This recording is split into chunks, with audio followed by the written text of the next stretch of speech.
Who knew a game manager could be the front runner for the MVP?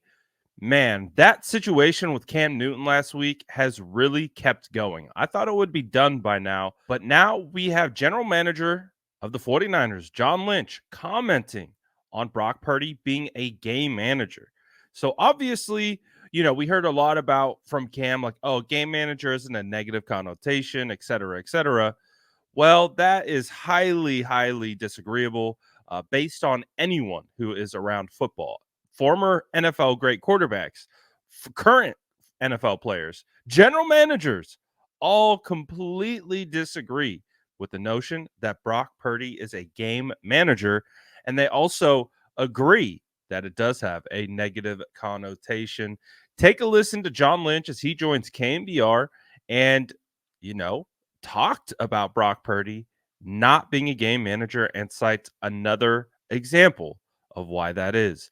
Take a listen to John Lynch right here talking about Brock Purdy and what he is doing and how special he's being.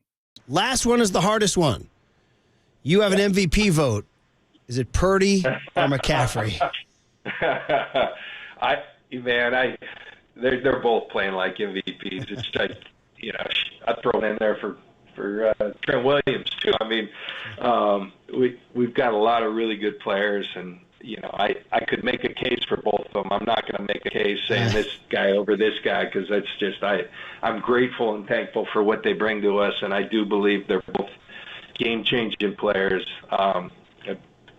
Brock has been phenomenal. He really has. And for anybody, if anyone thinks of the game manager thing that people talk about as a negative connotation, another example, that touchdown to Christian. Christian was wide open, but that, I call it the Elway spin to get away from the pressure. That's making plays. That's not a game manager. That's a playmaker, a difference maker. And he's done that consistently, as well as processing and go through progressions. And then Christian, I watch him every week in amazement how good of a football player in every single aspect. He takes pride, whether he's blocking, whether he's running, whether he's,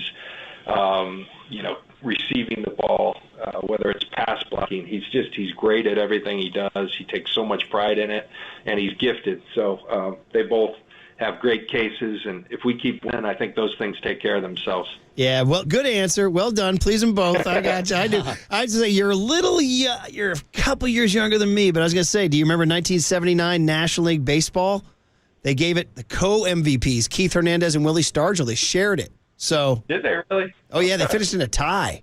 So there you go. I'd be for that. That would be pretty. I like it. Have Keith Hernandez, Bay Area guy, come back and present the award to him. So I love the example that John Lynch has made about Brock Purdy hitting Christian McCaffrey, because I've seen that same play used to kind of position Brock as a game manager. I believe it was Nick Wright who said that, all he had to do was flip it to a wide open Christian McCaffrey. He was so open that he fell down. Like, again, discrediting the fact that Brock Purdy had to spin out of that, and he did it out of structure. So, again, the whole notion of Brock being a game manager, and the game manager in general, is playing within the structure of the offense. And if the structure breaks down, so does the quarterback. That's the whole point.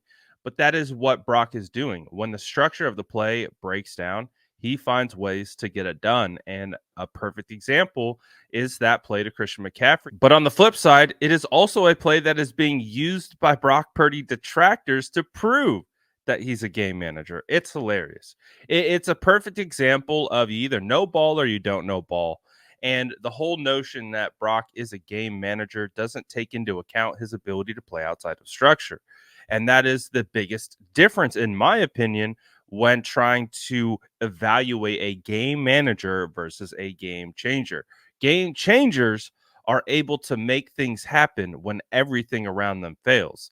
And that is the whole point, being able to create plays outside of structure, just like that touchdown that he had. Also, that really nice throw that he had to George Kittle over the middle when you had a free rusher barreling down on him. And his calm, cool, collective ability to stand within the pocket, drift just a little bit, and throw a dart to Kittle, and Kittle just runs up the middle. I wasn't expecting that we would still be talking about this week. Um, but again, this is another indication of why what Cam Newton said was so outlandish, and why it's so outlandish that a former NFL quarterback is saying this, because what do we keep coming back to? We heard from George Kittle yesterday. We heard from John Lynch today. It all comes back to, do you watch the tape? You know, George Kittle referenced what Trent Williams said. If you just watch the tape, you'll be able to see. And then if you're watching the tape and you still can't see, then you just question your football knowledge at that point.